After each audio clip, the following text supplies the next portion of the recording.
Hello friends, আমি শুভম। বাংলাদেশে ঈদে যেই কটা সিনেমা রিলিজ হয়েছে, প্রত্যেক কটা সিনেমাকে এই সিনেমাটা বোধহয় একটাই কথা বলছে। সেটা হচ্ছে, তোরা গু খা। 3 দিনের বাসি গু খা, মোটা মোটা নীল নীল মাছি ঘুরে বেড়াচ্ছে, সেই গু খা, ক্রিস্পি গু খা। একটা সিনেমাতে যখন সবকিছু মাপ মতো থাকে, যখন সেই সিনেমাটা পারফেক্ট সিনেমা হয়, তখনই বোধহয় সেটা বনলতা এক্সপ্রেস হয়ে ওঠে। বাংলাদেশে ঈদে রিলিজ হওয়া অন্যতম সেরা সিনেমা, যেটা মানুষ দেখে বলছিল যেটা অন্যতম সেরা সিনেমা। আমি দেখলাম, আমার রিয়াকশন কি সেটা তো জানাবো এই ভিডিওতে। সেই সিনেমাটা দেখলাম হইচইতে এসছে, 2.5 ঘন্টা রানিং লেন্থ। হুমায়ুন আহমেদের লেখা বিখ্যাত গল্প কিছুক্ষণ, সেই গল্প অবলম্বনে তৈরি এই সিনেমা।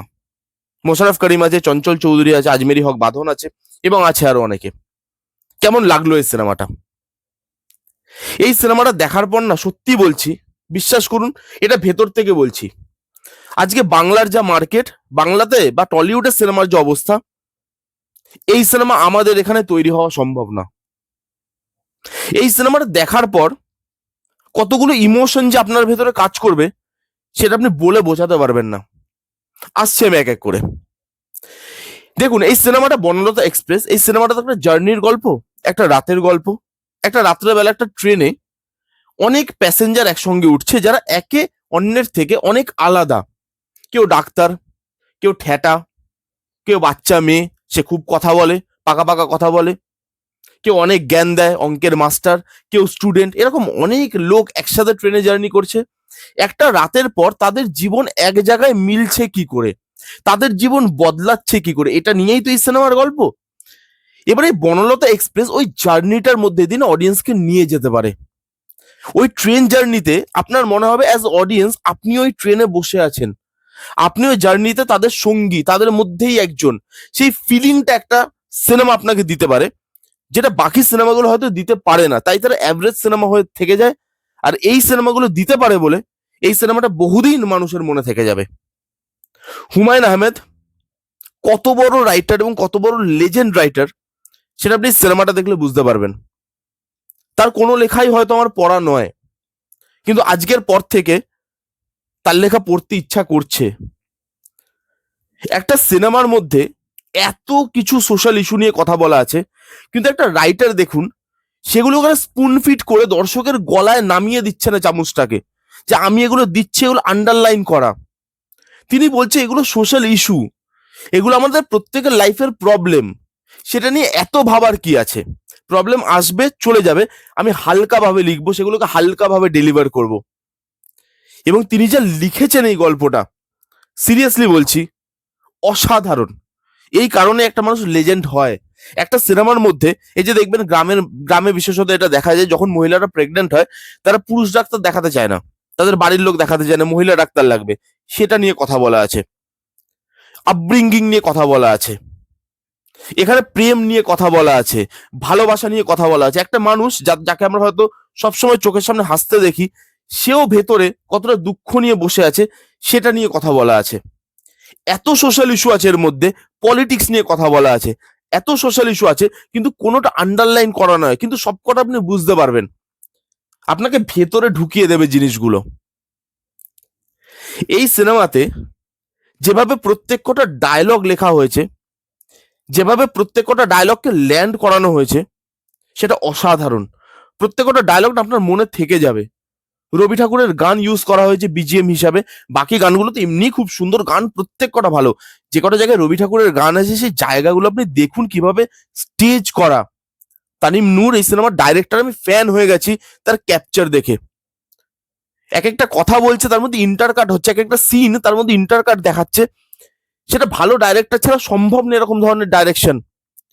ওই একটা ট্রেনের কামরার মধ্যে যেটা সেট তৈরি করা, তার মধ্যে এত সুন্দর ক্যাপচার করছে জিনিসপত্র, মানুষজনকে এত সুন্দর ক্যাপচার করছে। এবং শুধু আমরা না ক্যামেরার সামনের জিনিসটা ক্যাপচার হতে দেখি, কিন্তু ক্যামেরার পেছনেও অনেক জিনিস ক্যাপচার হয়, যেটা আমরা হতে দেখি না। যেরকম মানুষের ইমোশন, সেটাও কিন্তু একটা সিনেমা ক্যাপচার করে, বাট সেটা আমরা ফিল করি, আমরা চোখে দেখতে পাই না। সেই জিনিসগুলো ডাইরেক্টর ক্যাপচার করতে পেরেছে। একটা মানুষের জীবনে দুটো জিনিস সবসময় বারবার ঘুরে আসে, ভালো সময়, খারাপ সময়। ভালো সময়তে আমরা হাসি, খারাপ সময়তে আমরা কাঁদি। এই যে দুটো জিনিস, হাসি আর কান্না, এই দুটো জিনিস এত ব্যালেন্স পেতে রাখা, যখন কমেডি হচ্ছে তখন আপনি হাসবেন, সেটা চঞ্চল চৌধুরীর ডায়লগ হোক বা তার গান শুনে, কারোর গান শুনে সে কানে চাপা দিচ্ছে সেটা হোক, কোনো বাচ্চা মেয়ের পাকা পাকা কথা হোক, মোশাররফ করিমের ওয়ান লাইনার হোক। একটা জায়গায় মোশাররফ করিম ডায়লগ দিচ্ছে, আমি খালি ভাবছি, আমি অভিনয় নিয়ে আসছি পরে, তবু আমি এখানে বলে দিচ্ছি, একটা মেয়ে উঠতে যাবে, দিয়ে ট্রেনের ওপরের যে জায়গাটা থাকে না, শোয়ার জায়গাটা, ওটা লাগবে মাথায়, মোশাররফ করিম বলবে যে ওহো, this is not a bedroom. মানে এই যে ডায়লগ, এই যে টাইমিং, সাংঘাতিক। এবং সেই জায়গাগুলোকে যেভাবে আনা হয়েছে সেটা অসাধারণ ভাই, সিরিয়াসলি বলছি। এখানে এই যে ভালো, যে হাসির জিনিসগুলো, ভালো টাইমের যে জিনিসগুলো, সেগুলো আপনাকে হাসাতে পারে, এন্টারটেন করতে পারে। আবার অন্যদিকে মুভিটার লাস্ট 15-20 মিনিট আপনি যদি পাথর মনেরও মানুষ হন, যে আপনার ভেতরে কোনো ইমোশন নেই, তবু এই সিনেমাটা আপনাকে কাঁদতে বাধ্য করবে। অনেক দিন বাদে এরকম একটা সিনেমা, এরকম একটা রোলার কোস্টার রাইডের মধ্যে দিয়ে গেলাম, যেখানে আমি একদিকে হাসছি, অন্যদিকে কাঁদছি, আবার হাসছি। এই সিনেমাটা আপনাকে এমন ভাবে ক্যাপচার করে নেবে যে এই সিনেমাটা না আপনাকে খেলাবে, যে আপনি পুতুল সুতোয় বাঁধা। এই সিনেমাটা আপনাকে যখন যা চাইছে তখন তাই করাচ্ছে।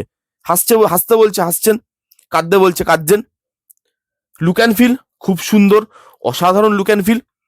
এখানে যেভাবে সবকিছু ডিজাইন করা হয়েছে, যেভাবে পুরো জিনিসটাকে, একটা রাতের যে গল্প সেটাকে বিল্ড আপ করা হয়েছে। কারণ দেখুন, গল্প খালি ভালো হলে হয় না, সেটাকে কিভাবে আপনি প্রেজেন্ট করছেন সেটাও ইম্পর্টেন্ট। প্রত্যেকটা ক্যারেক্টার, তার ডেভেলপমেন্ট দেখুন। হ্যাঁ, সেটা আমি একদম, মানে ক্রেডিট সব থেকে প্রথমে যাওয়া উচিত রাইটারের, যে তিনি লিখেছেন ওইভাবে ক্যারেক্টার গুলোকে।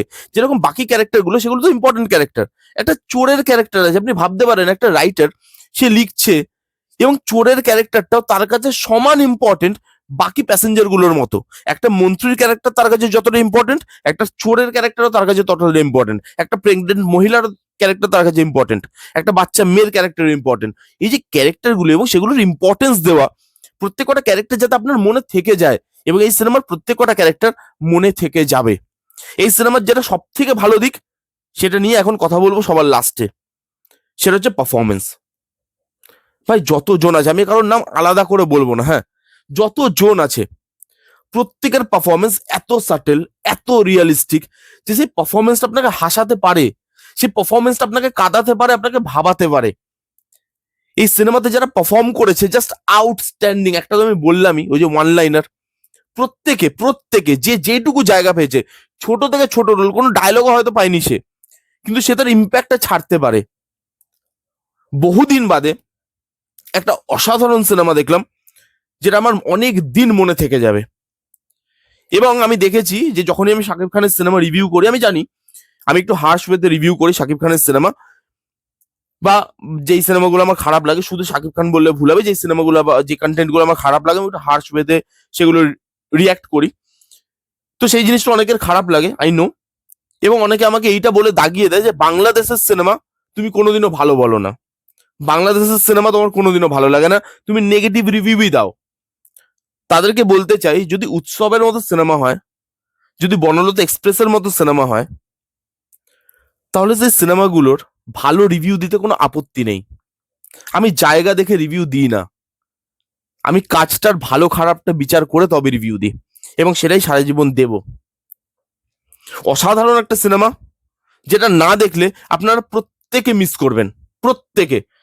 যারা যারা এই গল্পটা পড়েছেন, যারা যারা এই সিনেমাটা দেখেননি এখনো, জানি গিয়ে দেখুন। যারা যারা পড়েননি, সিনেমাটাও দেখেননি, তাদের জন্য তো একটা মাস্ট ওয়াচ। ওপার হোক, ওপার বাংলা তো সবারই দেখা হয়ে গেছে, বিকজ ব্লকবাস্টার হয়ে গেছে বনলতা এক্সপ্রেস বাংলাদেশে, এবং সেটাই হওয়া উচিত ছিল। এবং এখানেও হইচইতেও এটা আমার বিশ্বাস যে এই সিনেমাটা সাড়া ফেলতে পারবে, কারণ এটা এরকমই সিনেমা হয়েছে। আমি কোন সিনেমার এত তারিফ রিসেন্টলি কবে করেছি আমার মনে নেই। এবং আমি বাংলাদেশের দর্শককে একটা হেল্প চাইবো তাদের থেকে, আমার হুমায়ুন আহমেদের এই গল্পটা এত ভালো লেগেছে যে আমি জানতে চাই তাদের থেকে যে এটাই কি তার বেস্ট গল্প, নাকি এর থেকেও ভালো কোনো গল্প আছে। তাহলে আপনারা প্লিজ আমাকে রেকমেন্ড করুন, আমাকে কমেন্ট করে জানান, আমি পড়ার চেষ্টা করব, আমি পড়তে চাই আসলে। সত্যি খুব ভালো সিনেমা। এই ছিল রিভিউ বনলতা এক্সপ্রেসের। এবার যদি আপনারা বলেন যে খারাপ দিক কি আছে, একটা জিনিস আপনাদের একটু ডিস্ট্র্যাক্ট ফিল করাতে পারে, সেটা হচ্ছে এর যে সেটটা তৈরি করা হয়েছে, অরিজিনাল ট্রেনে তো শুট করা নয়, সেট তৈরি করে করা হয়েছে। ওই সেটটা বোঝা যায়, যেহেতু বাজেটের ইস্যু। দেখুন, এখানে কলকাতাতে এই সিনেমা তৈরি হওয়া এখন এই পজিশনে সম্ভবই নয়। বাংলাদেশ অ্যাটেম্প্ট নিয়েছে, তারা সাকসেসফুলি ডেলিভার করতে পেরেছে ওই রেস্ট্রিক্টেড বাজেটের মধ্যে। আমাদের এখানে বাজেটের রেস্ট্রিকশন আছে, ওখানেও তো আছে, তারা করতে পেরেছে তবুও। কিন্তু ওই যে সেট ডিজাইনটা তবুও দেখে আপনার মনে হচ্ছিল কিছু কিছু জায়গায় যে হ্যাঁ ফেক বা তৈরি করা হয়েছে, যেটা খুবই পলিশ লাগে দেখতে, সেই জন্য বোঝা যাচ্ছিল জিনিসটা। এইবার এই সিনেমাটার বাকি দিকগুলো এত ভালো, ক্যারেক্টার বিল্ড আপ থেকে শুরু করে বিজিএম থেকে শুরু করে গল্পটার যে আমেজটা তৈরি করে একটা রাত, সেই একটা রাতের মধ্যে প্রত্যেকটা ক্যারেক্টারকে যেভাবে দেখায়, তার মধ্যে কমেডি, তার মধ্যে ইমোশন, আপনার না ওইদিকে মাথাই যাবে না। মানে আপনি যদি খুব মন দিয়ে ওই জায়গাটাকে না দেখেন, তাহলে আপনার মাথায় যাবে না যে আচ্ছা সেটার মধ্যে করা হচ্ছে। আপনি চাইলে ছেড়েও দিয়ে দেখতে পারেন এটাকে, কোনো অসুবিধা হবে না। এই ছিল বনলতা এক্সপ্রেসের রিভিউ। আমি ভালো বলতে থাকলে সারা রাত বলতে পারবো। এখন বাজে রাত প্রায় 3:30, দেখে উঠলাম আমি এবং এখন রিভিউ দিলাম। আমি চাইলে সারা রাত কথা বলতে পারি, এত ভালো লেগেছে আমার। এই ছিল রিভিউ। কারা কারা দেখেছেন অলরেডি বাংলাদেশের দর্শকরা, আপনাদের কিরকম লেগেছে কমেন্ট করে আপনাদের মতামত জানান। যারা যারা দেখেননি এখনো, কি মিস করছেন আপনারা নিজেই জানেন না। এপার বাংলার দর্শককে তো বলবো বেশি করে দেখো, এরকম ধরনের সিনেমা তৈরি হওয়া উচিত একটা ইন্ডাস্ট্রিতে। দেখো হইচইতে এসছে, এবং দেখে কমেন্ট করে আপনারা জানান যে কিরকম লাগলো আপনাদের, কেমন লাগলো এই রিভিউটা জানাতে ভুলবেন না। ভালো লাগলে please give Thums up, like করবেন, কমেন্ট করবেন, শেয়ার করবেন, চ্যানেলটাকে মাস্ট সাবস্ক্রাইব করবেন। দেখা হচ্ছে নেক্সট কোনো ভিডিওতে, ততক্ষণ bye bye, take care and be safe.